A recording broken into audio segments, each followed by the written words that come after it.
ఈరోజు రోడ్స్ తాలూకా విషయం చూసుకుంటే గత 5 సంవత్సరాలు చాలా కోల్పోయాం. భారతదేశం ఏ రకంగా అభివృద్ధి చెందిందో ఇప్పుడే మనం మాట్లాడుకున్నాం. సుమారు 12 కిలోమీటర్లు ఒక రోజు హైవేలు దేశంలో నిర్మించబడుతుంటే 10 సంవత్సరాలు నితిన్ గడ్కరీ గారు ఆ శాఖని ముందుకు నడిపించిన తర్వాత సుమారు 30 కిలోమీటర్లు ప్రతి రోజు కూడా హైవేస్ నిర్మించే స్థాయికి తీసుకొని వెళ్ళారు. 53,000 కోట్లు 2014లో రోడ్ ట్రాన్స్పోర్ట్ తాలూకా బడ్జెట్ ఉంటే దాన్ని 6 రెట్లు పెంచి సుమారు 3 లక్షల కోట్ల రూపాయల బడ్జెట్ వరకు తీసుకొని వెళ్ళినటువంటి నాయకుడు మన నితిన్ గడ్కరీ గారు. దాని తాలూకా ఫలితం దేశంలో ఉన్నటువంటి ప్రతి రాష్ట్రం కూడా పొందింది. కానీ మన దురదృష్టం సరైన నాయకత్వం ఇక్కడ పెట్టుకోలేక విధ్వంసకరమైనటువంటి పరిపాలన, ఒక నీచ సంస్కృతి కలిగినటువంటి ఒక రాజకీయ శక్తులు ఇక్కడ ఉండడం వల్ల రాష్ట్రంలో మాత్రం ఏమాత్రం మనం అభివృద్ధి చేసుకోలేకపోయాం. కానీ ఇప్పటికైనా ఒక శక్తిగా ఏర్పడినటువంటి ఈ కూటమి ప్రభుత్వం మళ్ళీ ప్రతి ఒక్క విషయం మీద కూడా దృష్టి పెట్టి కేంద్ర ప్రభుత్వం తాలూకా సంపూర్ణ సహకారంతో ప్రతి ఒక్క ప్రాజెక్టును కూడా ముందుకు నడిపించే స్థాయిలో నడిపిస్తున్నాం. ఒకప్పుడు పోలవరం జరుగుతుందా లేదా అన్నటువంటి అనుమానం ఉండేది. అటువంటి పోలవరంకి కూడా కేంద్ర ప్రభుత్వం తాలూకా సహకారంతో 12,000 కోట్ల రూపాయలు శాంక్షన్ చేసినటువంటి ఘనత మన డబుల్ ఇంజిన్ సర్కార్కి దక్కిందని తెలియజేస్తున్నాను.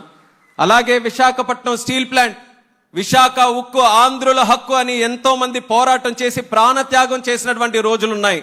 అటువంటిది ఆ విశాఖపట్నం స్టీల్ ప్లాంట్ తాలూకా భవిష్యత్తు అగమ్యగోచరంగా మారితే దానికి సుమారు 11,000 కోట్ల రూపాయలు మళ్ళీ తీసుకొని వచ్చి విశాఖ ఉక్కుని మరింత బలంగా ముందుకు నడిపించే స్థాయికి ఈరోజు కూటమి ప్రభుత్వం నిర్ణయం తీసుకుందని కూడా తెలియజేస్తున్నాను.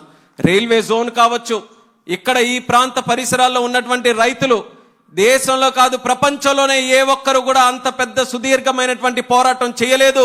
మా అమరావతిలో ఉన్నటువంటి రైతులు, ఇక్కడ కుటుంబ సభ్యులందరూ కూడా చేశారు.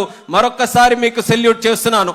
అంత విధ్వంసకరమైనటువంటి పరిపాలనలో కూడా మహిళల్ని కించపరుస్తూ రైతుల్ని అవమానిస్తూ ఎన్ని చేసినా సరే అమరావతిని రాష్ట్ర అభివృద్ధి కోసం ఒక చిహ్నంగా మేము కాపాడుకుంటామంటూ మీరందరూ కూడా ముందుకు వచ్చి అమరావతిని కాపాడితే అదే అమరావతికి మొన్ననే ప్రధానమంత్రి గారు వచ్చి 50,000 కోట్ల రూపాయలు ప్రాజెక్టులతో ఈరోజు ముందుకు నడిపిస్తున్నామనంటే ఈ కూటమి ప్రభుత్వం తాలూకా చిత్తశుద్ధి, ఈ రాష్ట్ర ప్రభుత్వం కేంద్ర ప్రభుత్వం తాలూకా సమగ్ర ఆలోచన ఏ రకంగా నడుస్తుందో ప్రజలందరూ కూడా గమనించాలని కూడా తెలియజేస్తున్నాను.